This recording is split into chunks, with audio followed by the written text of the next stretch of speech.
Siap semuanya? Siap. Pada kesempatan ini kami dari kelompok 3 akan menjelaskan materi biologi mengenai apa itu anabolisme. Sebelumnya, perkenalkan yang tetap kelompok kami, saya sendiri nama Muhammad Awal Nugraha. Saya Marcel Dr. Pelajar. Saya Kayla Oktorin. Saya Dina Sandro. Saya Rafikia. Saya Manuela Fadiana. Dan ada 3 anggota kelompok kami yang tidak bisa berhadir pada hari ini. Diantaranya ada Gregorius, Marcel Sebastian, Ronaldo, dan juga Regia Sitorana.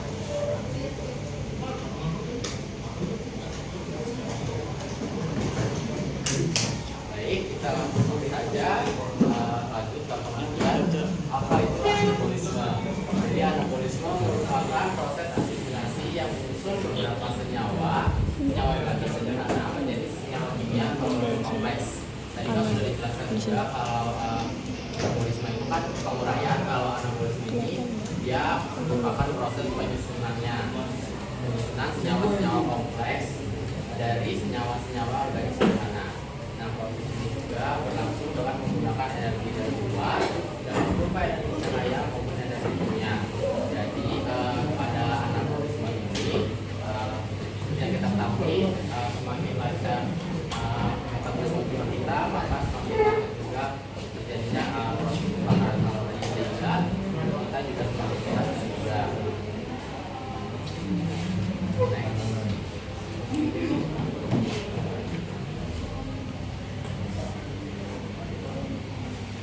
Next.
ada organel yang bernama kloroplast.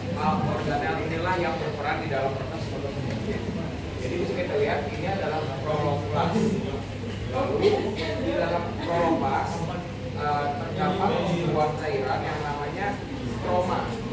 Lalu kloroplast ini terbentuk dari dua lapisan membran. Nah, di dalam stroma terdapat juga kantong data seperti ini yang disebut tilakoid. Ini adalah sebuah tilakoid.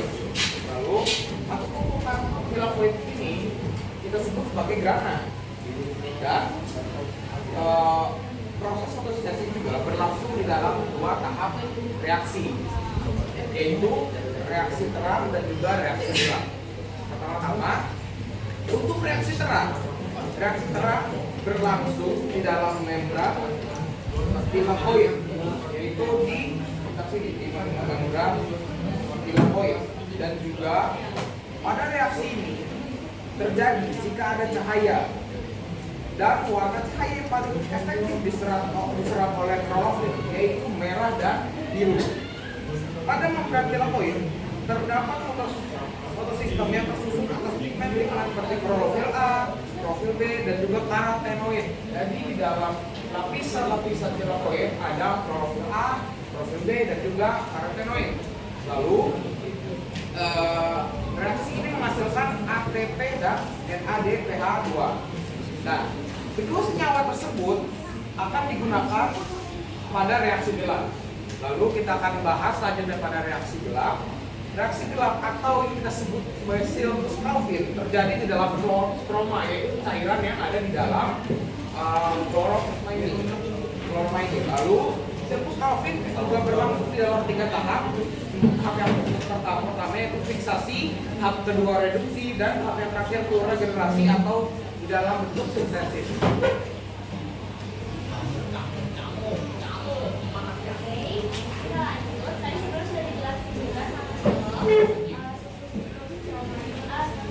Dari kloroplast.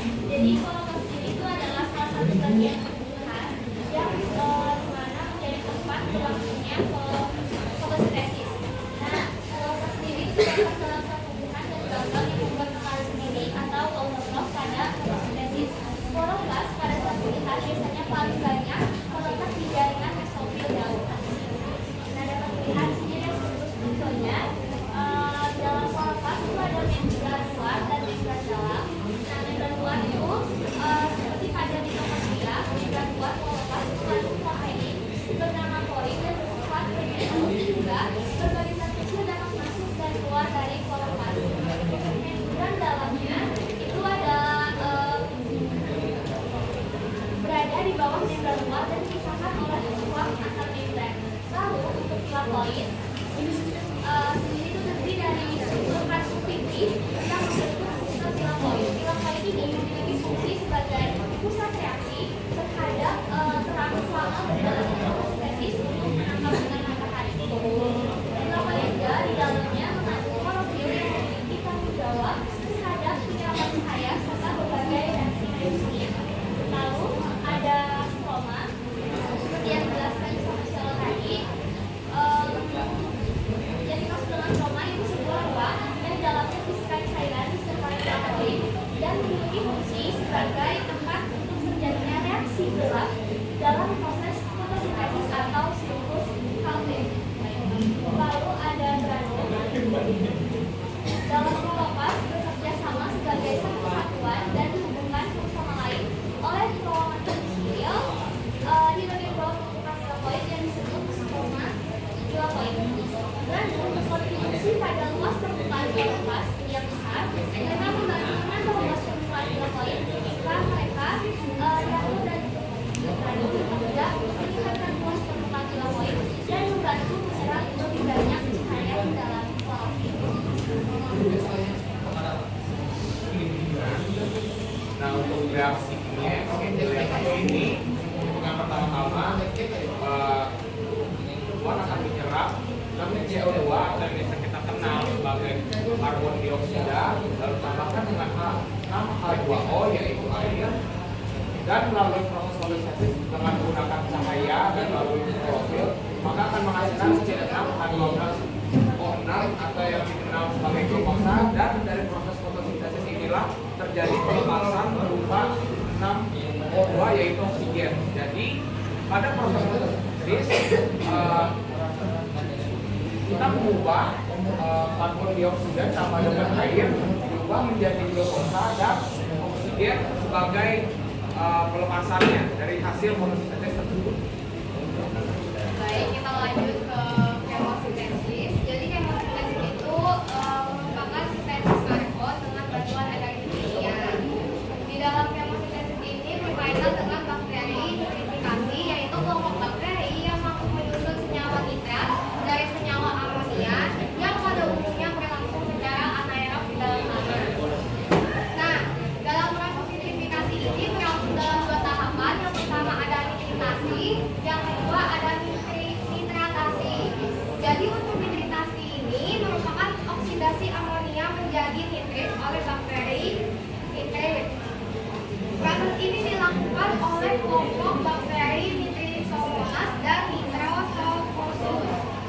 Untuk yang pertama itu nitritasi itu ada dari amonia, di mana reaksi kimianya itu ada NH3 plus 2O2 menjadi HNO2, di mana amonia berubah menjadi nitrit.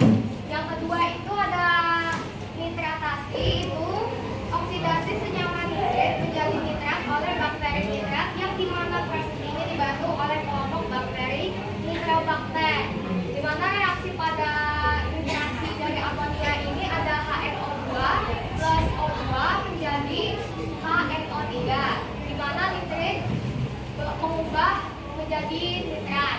Yang selanjutnya itu ada nitrasi dari amonium, itu reaksi kimianya NH4OH ditambah 3O2 menjadi NO2 ditambah 2H2O ditambah 4H, di mana amonium berubah menjadi nitrit. Untuk yang nitratasi dari amonium itu reaksi kimianya ada 2NO2 plus 2O2 menjadi 2NO3, di mana nitrit berubah menjadi nitrat. Selanjutnya ada perbedaan fotosintesis dan kemosintesis. Yang pertama ada perbandingan sumber energi dan cahaya bahasa kimia. Perbandingan kedua ada pelaku, organisme klorofil, organisme kemosintetik. Ada bahan dasar CO2 dan H2O, CH, OS, dan P, glukosa, nitrat, sulfat, dan fosfat. Hasilnya karbohidrat, dan senyawa lain. Tempat berlangsung kloroplast dan pigmen semacam klorofil. Lalu perbedaan ketiga ada dari kebutuhan cahaya, juga sudah dijelaskan tadi. Fotosintesis menggunakan sumber energi berupa cahaya atau sinar matahari, sedangkan kemosintesis tidak menggunakan cahaya. Lalu yang kedua ada sumber energi.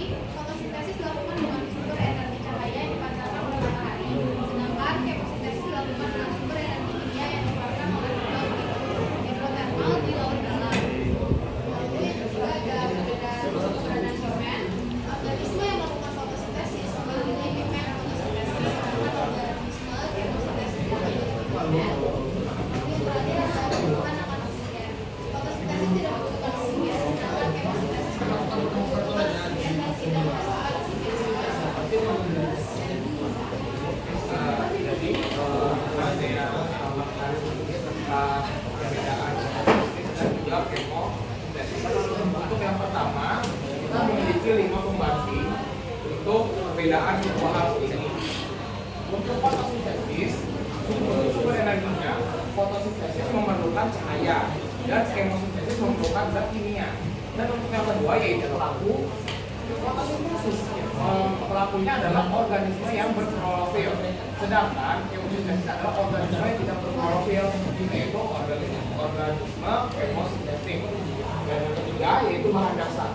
Bahan dasar untuk proses fotosintesis adalah CO2 yaitu karbon dioksida dan H2O yaitu air. Sedangkan kemosintesis memerlukan CaORSP yaitu glukosa, nitrat, sulfat, dan juga fosfat. Yang keempat yaitu hasilnya. Untuk fotosintesis, hal ini menghasilkan karbohidrat, sedangkan kemosintesis menghasilkan karbohidrat dan juga senyawa yang lainnya. Dan yang terakhir itu tempat berlangsung. Untuk fotosintesis ini berlangsung pada proloplas yang sudah saya jelaskan sebelumnya. Sedangkan kemosintesis itu berlangsung pada pigmen semacam klorofil. Sekian. Jadi,